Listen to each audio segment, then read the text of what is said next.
Clinton Central, Illinois, WHOW. Top of the morning. Thanks for being with us. I'm your host today, Seth Lawrence. The WHOW Morning Show streams to Facebook and YouTube, brought to you by Peterson Insurance, your Pekin Insurance agent in Clinton. My guest in studio this morning is Clinton Mayor Helen Michelassi as we follow up the Tuesday night Clinton City Council meeting. Good morning, Mrs. Mayor. How are you? Good morning. I'm fine. Seth, how are you? Oh, doing well. Thanks for asking. Thanks for coming out and talking with us. Sure. And let's recap. Pardon me. Let's recap that Tuesday night city council meeting. And I know one of the big things you've been working on is a celebration of, is it the 275th?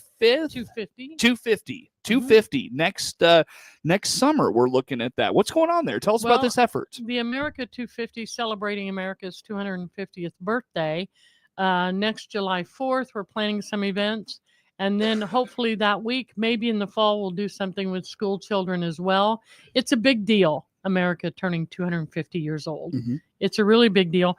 So there's a committee that has gotten together of volunteers, and we met a week ago, and they came up with a lot of great ideas. They're going to continue to meet. They'll meet again. I think it's October 27th. At City Hall. Mm-hmm. We'll let people know closer to the time. Everybody's invited to come and share your thoughts. People brought out things like, obviously, a big thing on the square for children with face painting. Mm-hmm. They're talking about having a parade, things like that, so that, Do it right. do it right. And I think it was a good group of people that showed up, and I look forward to more people coming. This is a community event. So you're calling on the community. Absolutely. It's a community event. We want people in the room to say, this is what I think, or this is what will work and this won't work. We've invited, of course, the veterans groups and some others to make sure that we're hearing from them as well. Uh-huh. So it should be a pretty big deal. I have a full page of ideas people have. Mm-hmm. So we'll sort that out. I'll send it to them. We'll all come back together again and work on this progressively through next July. And of course, then we'll have the fireworks next July 4th or 5th. I'm not honestly sure what date that will be yet. That's Tony's thing. Sure. So, Okay. So will this be something the city establishes a special fund for? Will you have to fundraise? Will you ask for contributions? How do you propose that? I don't think we're going to have to necessarily fundraise. It does promote the city. There may be a little bucket of money sitting somewhere that will help cover that cost. And if we need to fundraise, that's exactly what we'll do. It doesn't have to be expensive to do this. We hope to have live music that day, and we hope to use local talent. So I think Cameron put it out on our webpage already, or our page for the city, asking for those who have bands and so forth to reach out and let us know, because we'd like to utilize local talent on this day. And the city does have a little, as I love to say, buckets of money that would help cover, for example, the cost of some bands. Gotcha. As well. Gotcha. So plans still coming together. Yes. Before we know it, it's going to get late on that project. Oh, So man. yeah. Yes. But Yes. now, so you mentioned October, probably meeting again. Do you know the when, the where, and all those We'll things? meet at City Hall. I think I want to say October 27th. Okay. And Let me circle back to you on that when we put a story together. October 27th, I believe, and it will be at City Hall upstairs in Council Chambers. All right. The more the merrier. Seriously, if you have an idea, or if you just want to help on that day, if you don't want to be the idea person, but you say, hey, me and my family would like to come up and we'd like to help do this part of this, then we would really appreciate them being a part of that. Sure. Well, so the 250th celebration, looking to do something big in Clinton, it sounds like. Yes, absolutely. Yeah. Would this be just a one-day thing? Would you? Well, we're trying to figure that out. Yeah. If that would be one days or multiple days. Do Okay. you do a Friday, Saturday, Sunday? Do you do just a Saturday and then fireworks? The 4th of July is on Saturday. It's on Saturday. Yeah, that's what I thought. So if you do fireworks on the 5th, then do you do Friday and Saturday? There's so many good ideas they had that I looked at everybody and said, we can't do this in a day. So maybe we have 2 days. Isn't it worth 2 days? Yeah. Friday, Saturday. Absolutely. Yeah, absolutely. folks are probably going to have Friday off for the holiday because well, it's a you know, Saturday. if not, they should take it. Yeah, they should just It's gonna take be it off. fun. Yeah, for sure. Take it off. Folks at the lake come to town for a few hours Absolutely, and and campers and- do some fun activities in Yes. town. I love it. Great idea, Yeah. Mrs. Mayor. Yeah. When did this start for you? When did you come up with this? We were talking about, I'm a member of DAR, Daughters of the American Revolution, and they've been prepping, of course, for America's birthday for a long time, as they do. And I said to somebody at the city, what are we doing? Yeah. What are we going to do to celebrate America's 250? And I mentioned it to a couple people in town, and they said, I'll help you. And then it, just snowballed from there. good ideas come from groups. Mhm. Right? Good ideas come when you get people together and they brainstorm. Mhm. And that's exactly where essentially this came from. Nice. Well, look forward to what comes of that. Keep us Mhm. apprised of that Yes, if you would. yeah, absolutely. Yeah, that'd be Absolutely. great. That'd be a lot of fun, I think, to have something back. And I tell you, it would be really fun to just build on that. We had the Clinton 175th committee, Mhm, and we that sure did. snowballed into what was that? Celebrate Clinton. Yep. To keep this rolling for years and years. Mhm. Just to have a 4th of July celebration. Right. And going folks are forward. talking about continuing after this Yeah, good. is done. Maybe those volunteers will hang in there and I was going to say, would that end up? It would to me seem best if that ended up just becoming kind of a separate committee in Yes. the community rather Right. than the city always spearheading that. Is that how you feel? well, and it is owned by the committee. The city is not. This is a committee made up of volunteers. The city is there to support that. I see. But we're not saying, no, we're going to do this. Yes, we're going to do that. We're saying what everybody wants to do. We're standing right over here and we're here to help you. Got it. Whether that's financially, whether it's making sure you have the services and resources to pull this off on Mhm. city property. We're here to support you. These ideas and implementation will come from that committee. Got it. Very good. Well, I'm glad you addressed that. Thanks for doing Mhm, that with sure. us. That's good stuff. Clinton Mayor Helen Michelassi in studio with us here this morning as we follow up the Tuesday night City Council meeting. Let's just kind of dive into that meeting there, Mrs. Mayor. On the health and safety side of things, I know you had a presentation for building code updates and things of that nature. What's going on there? Yeah, Dana Cornerman came and did an update for us. Bless his heart. They are looking at, they have to update codes every so many years. And I believe he said last night it was 9 years. And it's time Is this to, the city or is this the hospital? this is the city The city. codes. Okay. So he's working on that with the rest of the team that he works with on the commission. And so they needed an ordinance put on file that said, yep, we're looking at these and we're going to update those codes. Mhm. There was no real information on we have to do this and this and this for sure. We were just putting on file that we understand that there will be an ordinance that says we have to update these codes, and we understand what the state statute is and what that requirement is Gotcha. to make that happen. Okay. So Dana and his crew will carry that forward and keep working. And it is tedious work, and we are grateful Yeah. because they tease out bits and pieces to say this code was from 21 and this was from whatever 19, and they're pulling apart to see which ones are going to have to be, and it's building codes, Mhm. which ones are going to have to be updated. Okay. And so that was last night's, was just saying, yep, we got it. Is this part of the strategic plan? It was not part of the original strategic plan, but the original strategic plan, I think, it wasn't specifically part of that, but part of that plan was reviewing all codes, I think. Mm-hmm. But that was pretty generalized at the time that original strategic plan was developed. Okay. That strategic plan, I think, has got narrower in scope as we have tried to really hone in and look on what's actually happening and what we need. That makes sense. I mean, it's a logical Yes, progression to yes. check things off and figure Yes. out and prioritize and Yes, and narrow your yes. focus. And Yeah. see where we need to go. Many of the things with the police department, for example, have already been accomplished.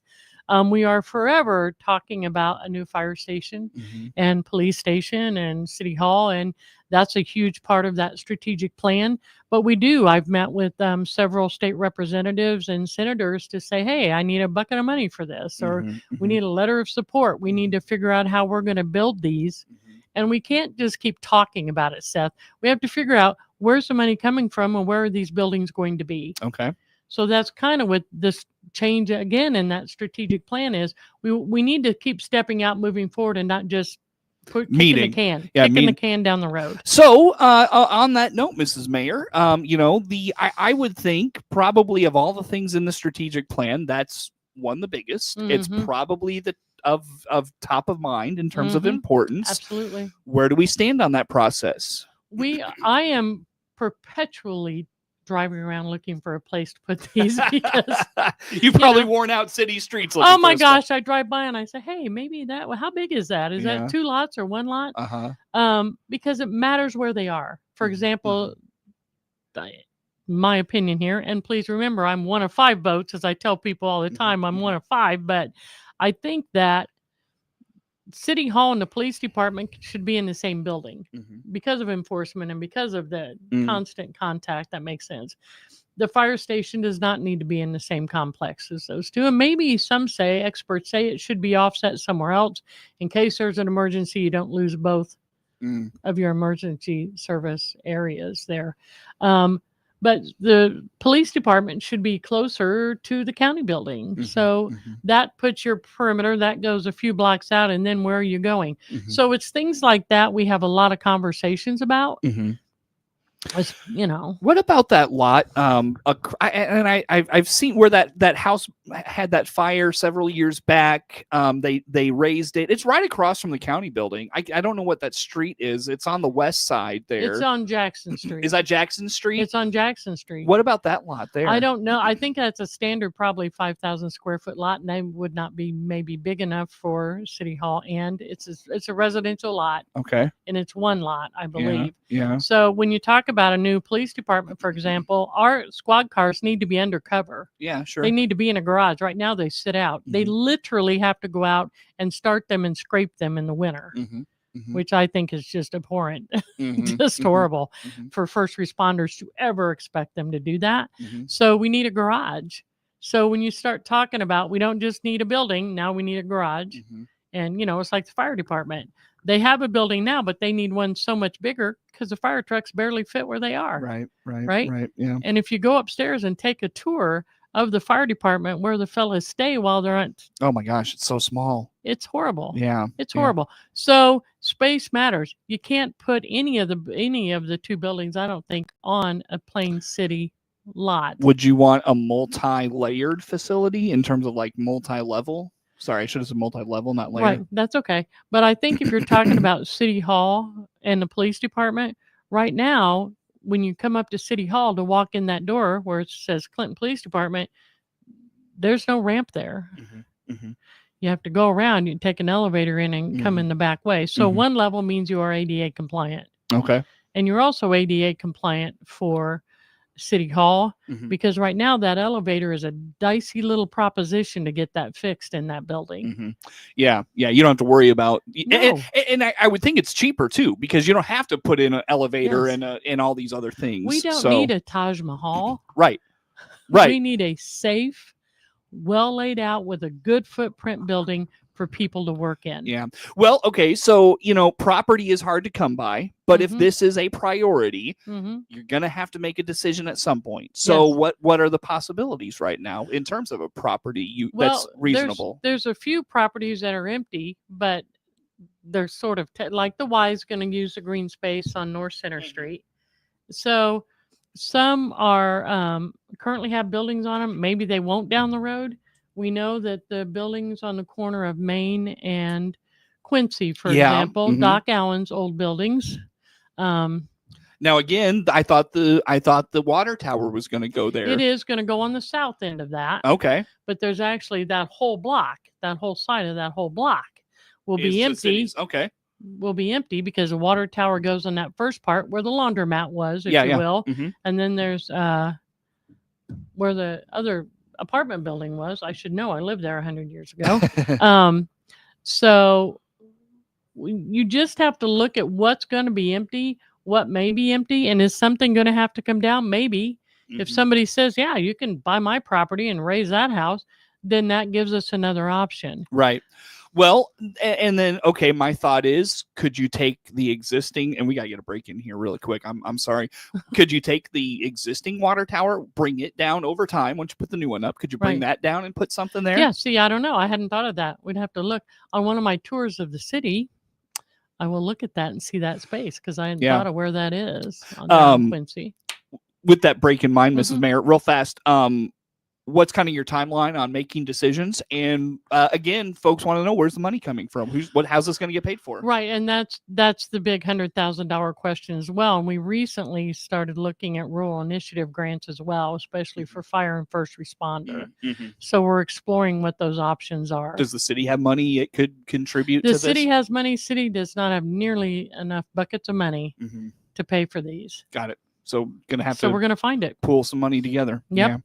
Yeah. Again, timelines. Did we discuss what your hope is for decisions? Personally, my timeline is in the next quarter, meaning 3 months, we're going to have to make some decisions about where this is going and what we're doing. Yep. Very good. Ms. Mayor, I apologize. I got to rush us through a break here real fast. Clinton Mayor Helen Michelassi in studio with us, following up the Tuesday night Clinton City Council meeting. More to come with the mayor on the morning show. WHOW.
Your friend in Central Illinois.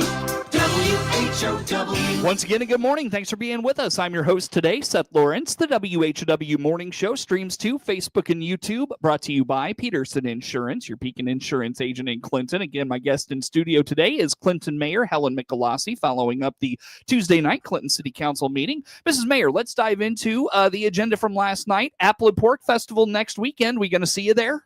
I will be there. My husband and I have agreed to be docents at the museum Oh, on how cool. Saturday Nice. from 11 to 3. So we'll be there in 1800 period dress. So that'll be a sight to see. So please come out and see me in the house. I think I'm dressed as a housemaid. So we'll see how all Perfect. that works out. Good work. We're very excited. Please remember Apple and Pork is our time to shine.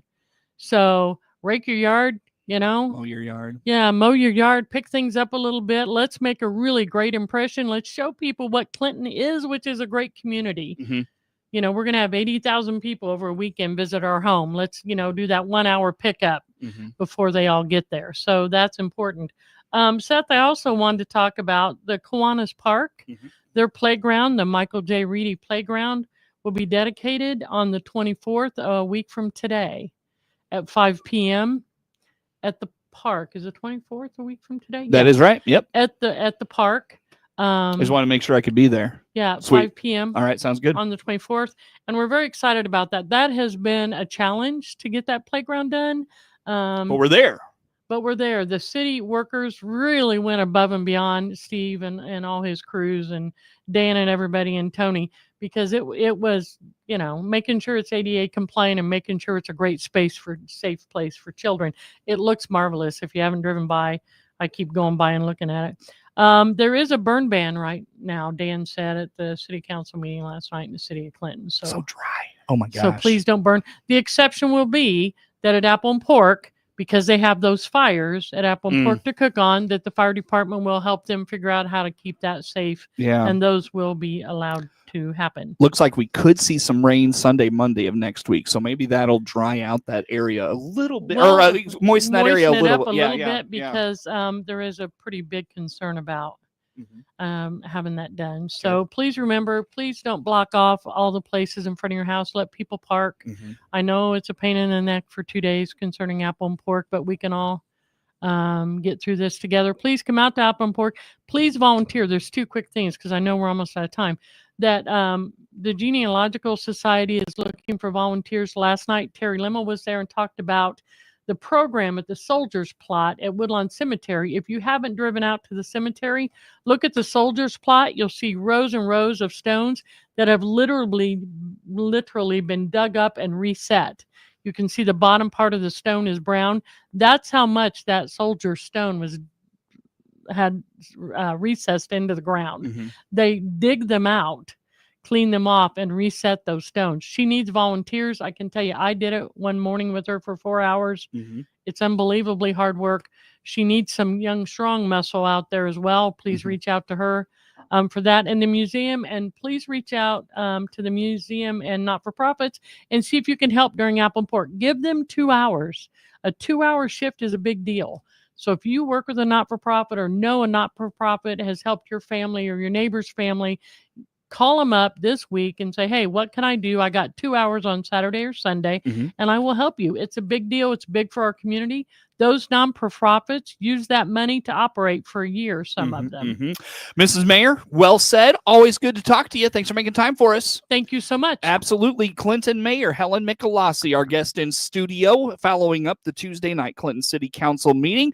The morning show streams to Facebook and YouTube, brought to you by Peterson Insurance, your Pekin Insurance agent in Clinton. Network news comes your way next on The Morning Show.